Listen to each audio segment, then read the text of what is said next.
Hello and welcome back to another episode of FireFox Talks with me, your amazing host, Fennick FireFox. I have been doing some thinking and I need to switch things up for myself.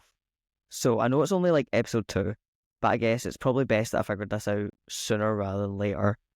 But I was trying to keep things in some sort of a structured manner and some sort of a cohesive schedule. I don't know why I thought that I could do things with like one topic at a time. I can't even stick to one topic when I'm just talking to my friends, so I don't know why I thought I'd be able to sit here for like an hour to 2 hours on my own recording and not change topic.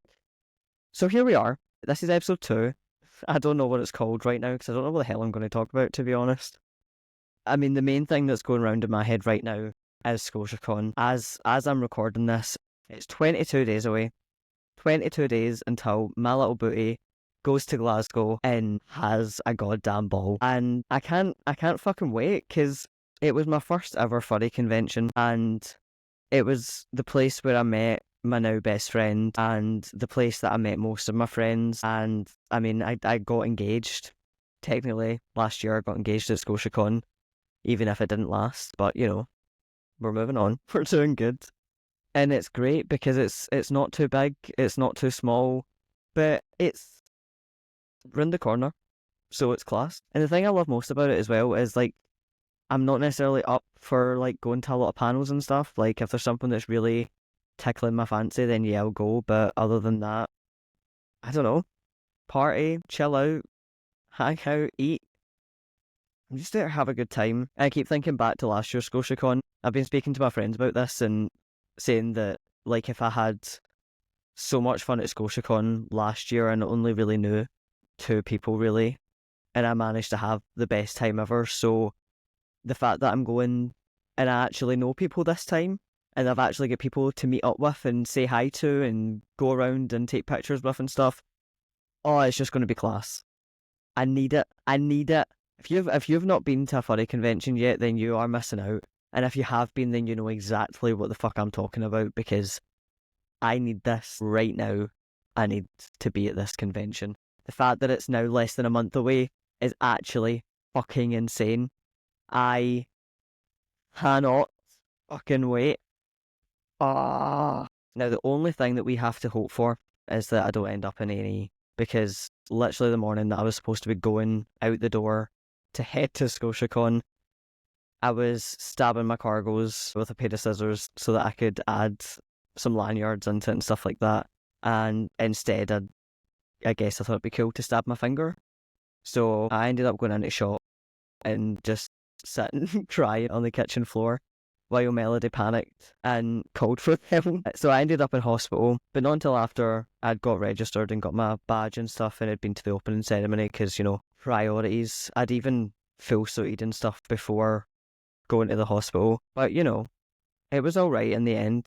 I needed to get stitches in my finger, but I was apparently being such a drama queen that they decided not to bother their arse stitching it and just steady stripped it because they didn't want to make me be any more dramatic than I was already being. And to be fair, in their defence, right, I was dramatic. And by dramatic, I mean these people genuinely thought they were going to take the bandages off my finger and the whole entire top of my finger was just gone. But in reality, I just stabbed it really deep. I mean, there was like fat and tissue like coming out of my finger, so it wasn't great. But it wasn't the worst. I've still got nerve damage. I can't really feel anything at the top of that finger. But as long as we don't stab more fingers, we'll be class. Because not only did that happen right before the convention, and I was in agony the whole convention, but it was also the convention that I was playing guitar in order to do a proposal for my girlfriend at the time.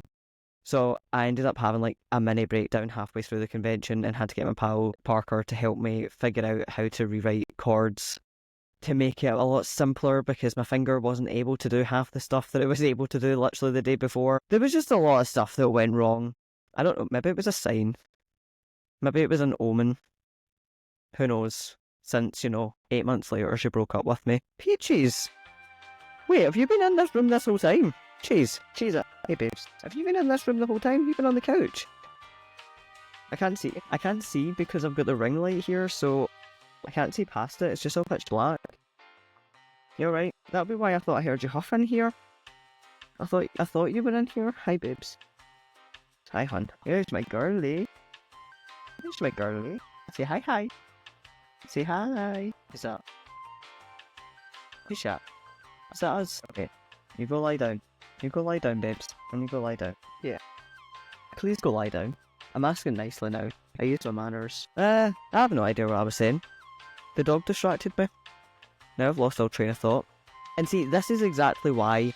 Are you trying to distract me again? Because it's working. This is exactly why there's no point in me doing any...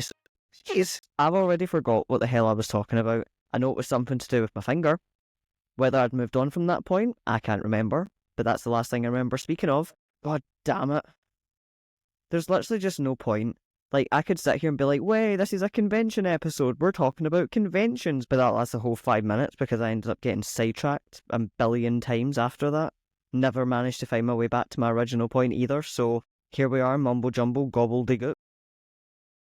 Well, I can't figure out what the hell I was talking about. So, conventions, eh? Love them. Oh man, I just realised as well that before I go to Scotiacon, I'm going to have to go to the Barbers again. I think I'd rather kill myself. I don't know if anyone can relate, whether it's from an autism standpoint or a trans standpoint, but whether it's being misgendered or straight up hate crimed or just wanting to kill myself from the sensory feeling of getting a haircut, I just cannot fucking deal with it, man. I got a whole of 3 haircuts last year. I got one before my pal's wedding, I got one before Eurofurence, and I got one before the new year, which, by the way, that was April, September, and December. And they were all horrible. Well, that's a lie. The last one was good. Melody came with me and gave me a hand, and I managed to get like a good barber and stuff, but I hate it. I just go into such panic and freak out mode every single time I have to think about it. I'd rather just avoid it at all costs. And the worst part is as well, I can't even leave it because I hate long hair. I hate the feeling of having hair touching my ears and covering my eyes and coming down my neck, and no, I can't stand it, man. And yet I can't go to that Barbers either. And I can't cut my own hair because I tried that for years and I just kept fucking it up and fucking it up. And also I wanted a mullet. I wanted a mullet for so long because I'm fed up with my hair just not doing anything and sitting absolute crappily because it's so heavy. Like, it's so thick and so heavy, so I can't even product, like, does nothing to it. And I'm so fed up. So I thought, okay, if I get a mullet, if I get something shaped nicely, you know, thin it out a little bit, we might be able to work with that. But in order to keep a mullet, I have to keep going to the barbers because I don't know how to shave a mullet in. And it's a horrible, vicious cycle. I mean, Melody has said that she is more than happy to help me out and keep coming with me until I'm comfortable and whatever, which I'm grateful for, but it's just so daunting. So, I don't know, man. I'm a mess. I can't deal with it. At least when I shove Fennick's head on and stuff, you know, it can all get swept back in my balaclava and then it's all held back with a bunch of foam on my face. But the minute that comes off, and especially when I'm sweaty, it's... The amount of times I've considered going bald is insane. And I've been bald 3 times and not one of them suited me, so I don't know why I always contemplate it, but it's easier than hair. I actually can't. Oh, but God, I need to go to the Barbers before Scotiacon. Do you know what? If you see me at Scotiacon and my hair is a riot, well, actually, you probably won't know if it's a riot because you don't know what I look like. So maybe it won't matter. Maybe it's fine then. Even if I do look like absolute hell, no one's going to know. So it's just me that has to deal with the horrible pain of it. Yeah. That's fun. That's so fucking fun. Here, out with Scotiacon though, I do want to try and get my ass back to EF this year because that was a whole other experience that, I don't know, I could go on for so long about it. I met so many people that I had admired for so long in this fandom, and to actually be able to meet and interact with them and even just to say hi and get that picture is insane. And there was so many of them at EF, like I sat in my head as well that it was going to take me like the full convention to meet all these people, and I had got a photo with every person on my list of getting photos with by the end of night 1. It was insane. And one of my absolute core memories, I mean, it comes from this poster. This poster right here, which I just realised this is a podcast. So unless you're on YouTube watching this, you can't see that poster. But it's a Fons the Bun poster from the gig that they did at Eurofurence last year. And it was the most insane time of my life. If you know me personally, you know that gigs they're not my thing. I don't really go. I don't like the loud noises. I don't like the bass. I don't like the lights. It's just all not my thing. But holy fucking hell, Fons the Bun, I will come and see you live every single time I get the chance. And this guy is so insanely sweet. I mean, I was expecting to simply just meet him, get a photo, say hi and stuff. And no, not at all. We ended up chatting for a good bit, and he was just so sweet and so kind and so genuine. It was one of the best interactions I've probably had with a fursuiter that I've sort of looked up to and things like that. I'd always been huge into music. It was like the one big passion that I had in my life. And I fell away from it from quite a bit through some shitty life situations and stuff like that. And I struggled so much to reconnect with it. And then I came across his song, Your Own Fur. And I just fell in love. And I went and listened to all his music. And it was just insane. And then I met the guy. And he was the kindest guy ever. It was insane as well, because I remember he had put up a story on his Instagram about how they were giving out signed posters after their gig, and I wanted nothing more than to get my hands on one of those posters. And I didn't even have to worry about being one of the few that got one, because this guy was kind enough to put one aside for me.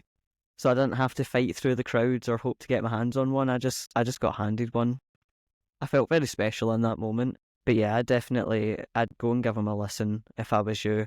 He is very talented and he's very dedicated to his craft. If you type in Fons the Bun, you'll find him. But please go check him out. Who else did I meet? I met Laser the Shark Fox. He's a YouTuber and an animator. And I love his little character sprites that he uses for his animations because they remind me of Weebles. Like, they're little...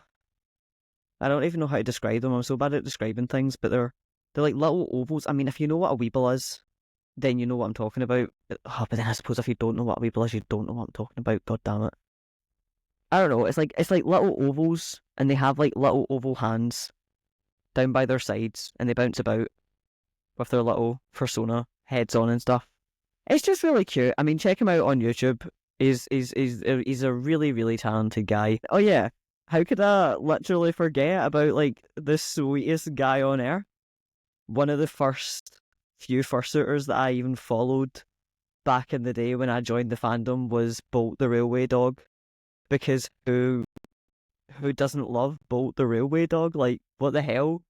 He's a dog and he's on trains. What's not to love? But I knew he was going to be at EF and I was like, yes, this is my chance. I'm going to get a photo. I'm going to meet the guy himself and it's going to be epic. And now he's one of my pals. And I can't quite believe it. I'm not going to lie, like Fennick, I don't know how he does it because, I mean, me, in my real life, I've got no pals. All my pals are furries, and I only met them through Fennick. So, I don't know how he does it because I can't socialise for shit.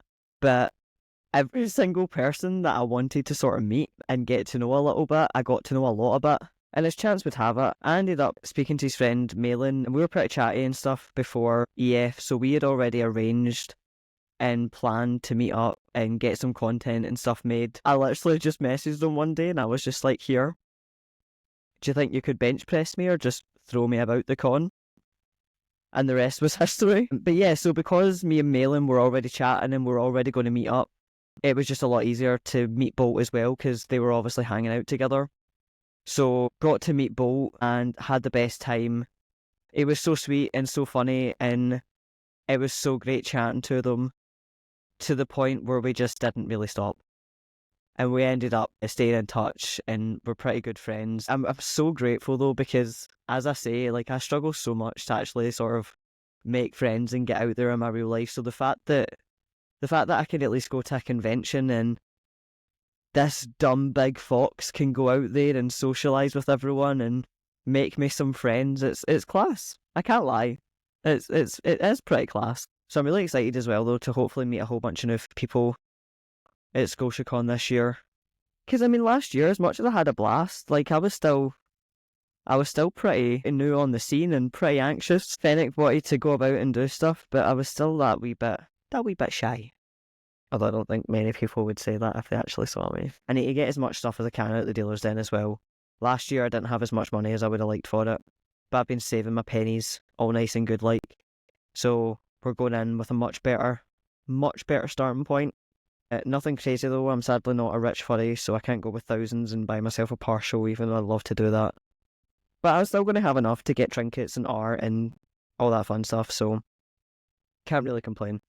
Do you know what I want to know though as well? Like, where the hell do these furries work that come to the cons and just straight up buy a bunch of partials and God knows what else? Because I was lucky if I had 50 quid or something last year for Taylor's Den.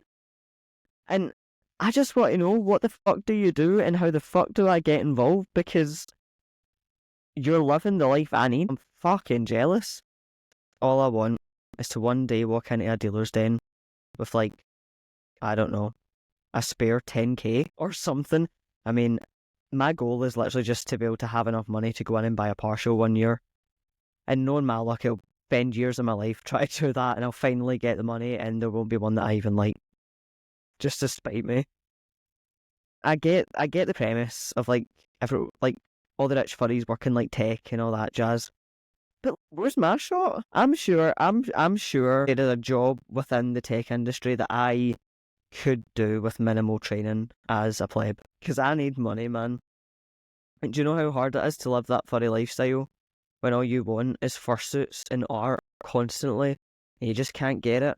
Man, it sucks ass. However, I might constantly want fursuits and want art and I might want to spend all of my money on it, but I will never be one of those furries that straight up puts themselves into debt for it.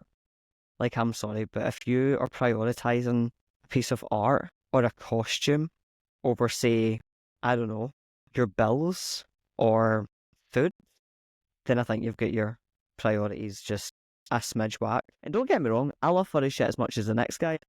I mean, I'm sitting in a fursuit head and I've got a furry jumper on, but never in a million years would I buy any of this shit if I couldn't pay my bills. Can you imagine getting evicted, straight up getting evicted because you're behind on your bills because you bought a fursuit? I don't get it, man.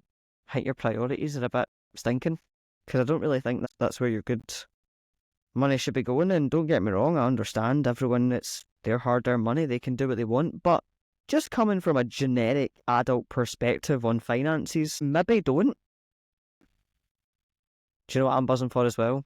To be able to find as many places around Scotiacon as I can to either throw myself off of, or dangle from, or cause mischief, or some sort of chaos, because it's just what I do best. And my current issue is, there's a few things. Number one, I live in Scotland, so the weather is pretty fucking shit all the time.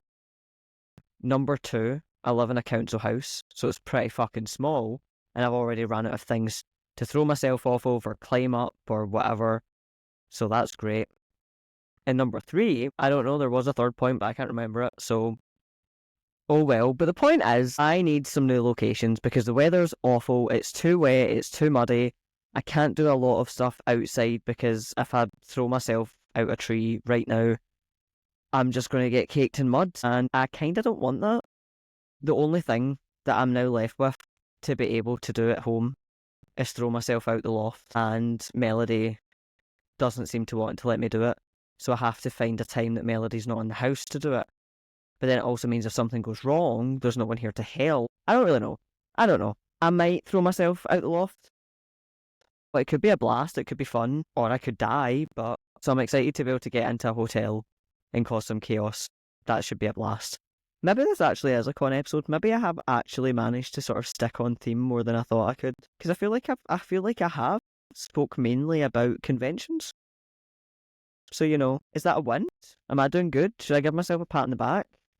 I'm doing it anyway. I'm patting myself on the back. I would love to experience like an American con at some point.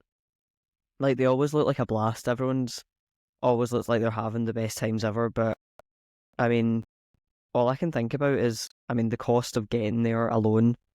But then the heat.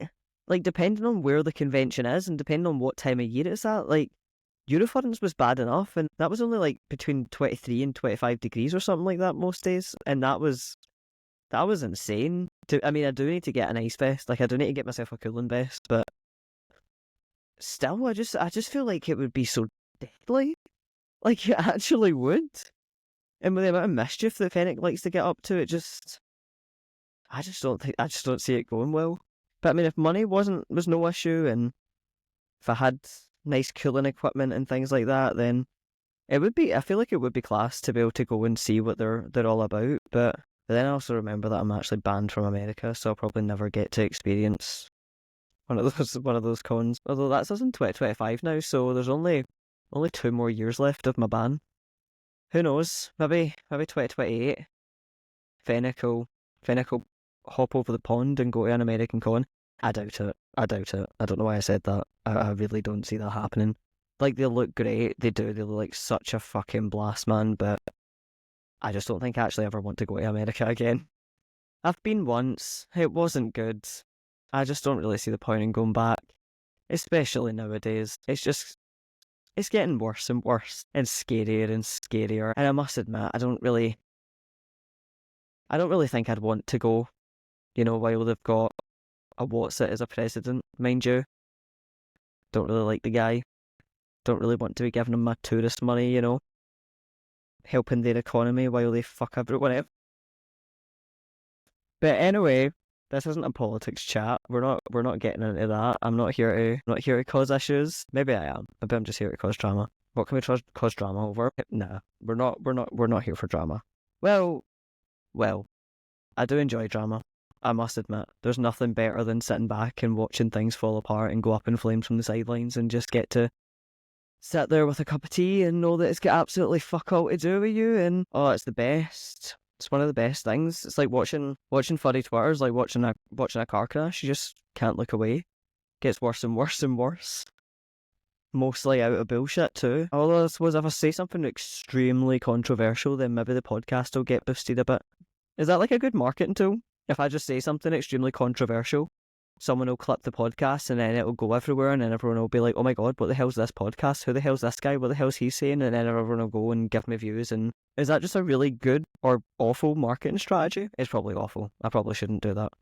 This is it, right? Because this is the thing that I don't get as well with, like, see all these content creators out there that like to preach that they're like the good guys and they're always so sweet and innocent and they're just here to make nice wholesome content and make people happy and make people laugh and all that jazz. And yet, after a few years, something always comes out about them and there's some drama, there's some controversy, they've said something, they've done something.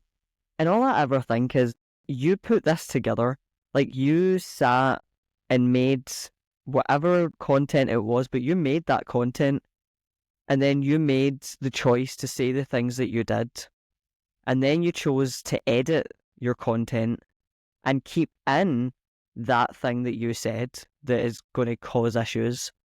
And then you decided to publish that thing that still contains the controversial words. And then you post it. And people see it, and then people come after you. And I just don't... Like, surely when you're sitting editing your videos or whatever, you're like, people ain't going to like that. I should take that out. Because I get, it's one thing being like, it's my own opinions and I can say what I want and whatever. And like, that's literally what this podcast is. Like, I'm just speaking my mind on whatever, but I'm not going to sit here and say controversial shit and cause genuine anger and issues and be genuinely problematic.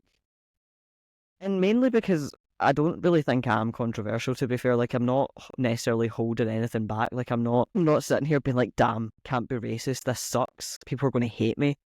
Like, that's just not what's happening. But it does baffle me that people actually just sit there and they go through all of those stages of getting content made and put out there, and they still put out the thing that then comes back to bite them in the arse. I just don't get it. It's like Amberlynn Reid, man. The amount of lies and the amount of BS that she's been putting out there, and all I thought was like, why haven't you deleted your videos? Like, why don't you private your videos so that people can't go back and be like, actually, you said this and that? And but I suppose that's just her. She is just one big ball of rage bait. That's something else. I wish I could gain weight like Amberlyn Reid. I'm currently on a diet that I'm calling the binge monster diet, because I really, really, really severely struggle to gain weight. Like, I am ridiculously underweight for being 26. I don't even weigh 100 pounds. So I decided that this year I was going to go on my Amberlyn Reid diet and my binge monster diet, and I was just going to try and get as fat as I possibly can. That's it. I'm just going to sit and stuff my face as much as I can and hope to God I gain weight. Because in the nicest way, I think it's a bit fucking rude that you've got folk that are as fat as her, and then you've got me that gets blown away like a paper napkin the minute the wind picks up. Like, it is not going to take much for me to get blown in front of a bus, and that's me splat. Dead fox. I'm roadkill, man. See, this is why I put that disclaimer out at the start of the episode, because what and the absolute fucking hell has any of that got to do with conventions? Nothing. But anyway, by the time this episode goes up, it's only going to be about a week until con. So if you are hearing this podcast, if you're listening to it right now, then first of all, congratulations for making it this far. And second of all, get hype, because Scotia is now a week away, or less, depending on when you're listening to this. But it's happening. It's round the corner. It's coming. I can smell it. I can literally smell it. Which got me thinking as well, if you have never been to a furry convention before, I have got a couple of words of wisdom to give you in order to be as prepared as you can be for your first convention. My first piece of advice: bring a nose plug. No matter how stinky you think it's going to be, I can guarantee you it will be worse. Okay? It tends to be the people just walking around the con in their clothes who absolutely fucking stink, okay? And I know we speak about it a lot. It gets brought up every time there's a con. And I must admit, even the first time when I went last year, I was like, yeah, I get it. They're stinky. Surely it's not going to be that bad. Surely it's going to be a couple of rotten eggs here and there. Boy, was I wrong. You will not be able to escape it no matter where you go, no matter how well you think you can mask it for yourself or whatever. It's going to be everywhere. You can be as nice and fresh and smelling like roses as you want, and there will be someone not 10 feet away that stinks like a sewer. And I am sorry that you're going to have to experience this. And the worst part is, it's not even the suitors, man. The suitors, they take care of their suits, and they take care of themselves, because they know how bad and how manky you can get when you're suiting. But for some reason that I don't understand, people that don't have fursuits seem to just fucking stink. I don't know. Maybe they bring a whole of one outfit to the con. Maybe they travel in their outfit. Maybe they sleep in their outfit, go to all the raves in their outfit, and they have absolutely nothing else to wear. Their shower doesn't work, and they've never heard of deodorant. Maybe that's the case, and there's just no excuse for it. You've got a shower. You can go to any of the shops and get deodorant. There is no excuse to be stinky. And I think as well, it's about time we stop being so nice about it, and stop just, turning and saying to your friends, like, oh my God, like, we need to get away from here, this person's stinky. Can we just start publicly shaming them? Can we just tap someone on the shoulder and say, by the way, you fucking stink, go for a shower, mate? Why do we have to be put into such stinky, horrible situations because no one wants to, I don't know, upset the people that are making my eyes water as if there's fucking 10 onions in the room? Nah, I think we've got things a wee bit mixed up there in the way that things should work. I just think if you are stinking that bad, that whole room of people is looking at you and judging you, then let's stop the silent judgment. Let's just do it very loudly and very proudly, and maybe force that person into a shower, okay? You can put as many posters around the con as you want, but at the end of the day, posters not going to force someone into a shower. So, I don't know, man. I don't know. There's no excuse for it. There is no excuse. But the point is, be very aware that you will 100% walk past a bad smell at some point. But don't worry, because it's probably not you. It's probably the 10 people around you. And I'm sorry about that. Another piece of advice, if this is your first con, and your first time suiting, then I would highly recommend the first thing you do is find the Fursuit Lounge. For a couple of reasons. The first one being that it's better to know straight off the bat than find yourself in a position where you need the Fursuit Lounge and then you can't find it. You're better to probably go and find it before you even get ready for the con, before you even suit up, take a walk around the hotel and find out where things are. Which I'd probably recommend anyway for just finding where the rooms are and where the activities are and things like that. Last year, as much as things were signposted, it still wasn't really as clear as it probably could have been. So I didn't actually find the Fursuit Lounge until like halfway through the con, which was okay. I didn't need it too much. But that was also when Fennick was a lot quieter and a lot more shy. He wasn't quite as exuberant as he is now, shall we say. Is that the right word, exuberant? I don't know what it means, but it sounds fancy for Fennick. But yeah, I would highly recommend finding the Fursuit Lounge before you do absolutely anything, and make sure that you're comfortable so that if anything happens and if you need an emergency pretzel or an emergency isotonic, then you should be dandy. I believe you can leave your things in the Fursuit Lounge. However, if it's the same as last year, it's not necessarily the biggest of rooms, so it can take up a lot of space. And also I believe that Scotiacon obviously holds no liability for if anything goes wrong with your suits, or if someone steals your suit or anything like that, that's on you. However, I will say, if someone steals your suit, then just come and find me and let me know and I'll find a bitch. So make sure you find the Fursuit Lounge if you're suiting, and make sure you actually utilise the Fursuit Lounge if you need it. They are there for a reason. It is a great place for suitors to be able to de-suit to some degree and, get some air into their suits and their heads and their paws and dry them out, which can often be difficult to do in just your hotel room. So definitely utilise it.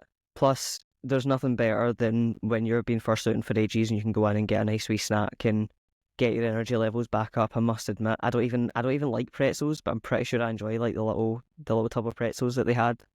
So I'm excited for that. But also make sure that if you're not suiting and if you're not someone's handler, then stay the fuck away from the Fursuit Lounge. It's not yours. It's called the Fursuit Lounge for a reason. And if you ain't got a fursuit, you should not be lounging. Simple as. Another thing that first-time congoers should remember as well, and you would think that in a furry exclusive space people would maybe be a bit more clued up on this, but apparently not. Please, for the love of God, be respectful of fursuiters. We are not circus performers. We are not here for you. I am not getting paid by the convention to stand there in my suit and perform and take pictures for people. If you go up to a fursuiter for a photo and they say no, just take it. Just take it. Respect it. Move on with your life. Or if you see that someone is, in the middle of talking with someone, or, they've got their head off or something like that, maybe leave them alone. Let them be with their friends. Let them have the time that they clearly need. Even just last year, I had someone that came up and asked for a photo, and they just simply refused to leave me the fuck alone after that. Even when I said that I was going to the dealer's den with my friends, even after I said I was going to hang out with my friends and get lunch, this person still just decided to hang around with me and not leave my fucking side. And as the anxious person that I was more last year, I just tried to get on with it and tried to ignore them as much as possible. But they made it very impossible by inserting themselves into every single part of the conversation when they were just not being spoken to. And all this did was put a damper on my con. All this did was make me really anxious with interactions. And I don't fucking want that. I want to enjoy myself, and I want to enjoy the interactions I have with people too. I don't want to be wary that everyone that comes up to me is going to annoy the fuck out of me or is going to be a weirdo. I just want to be able to go about my con and have fun and hang out with my friends and meet new people.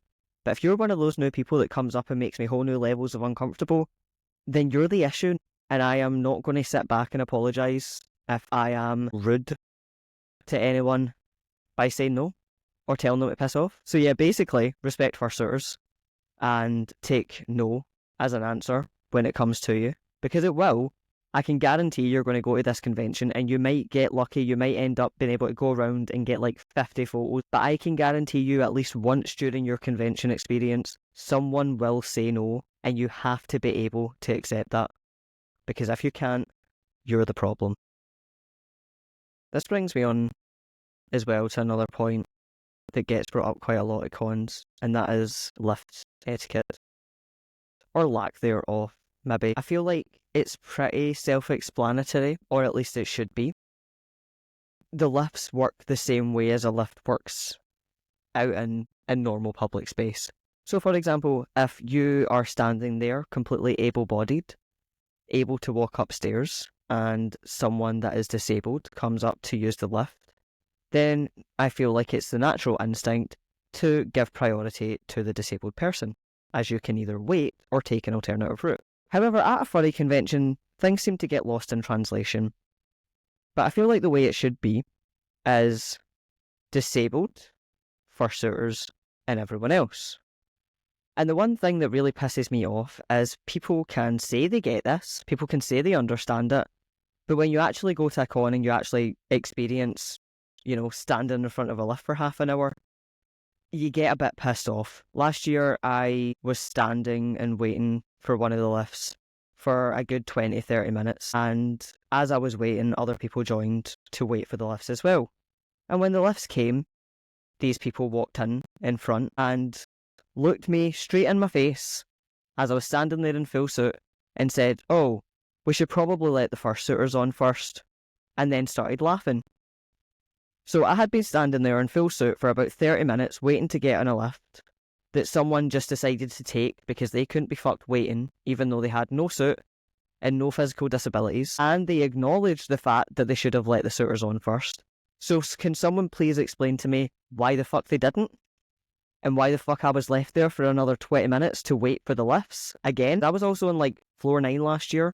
I wasn't walking up 9 flights of stairs in a fursuit. It really is a pet peeve of mine. It is not hard. People were simply lazy, or they just want to get to things quickly. Be better, people, please. Now here's the thing though.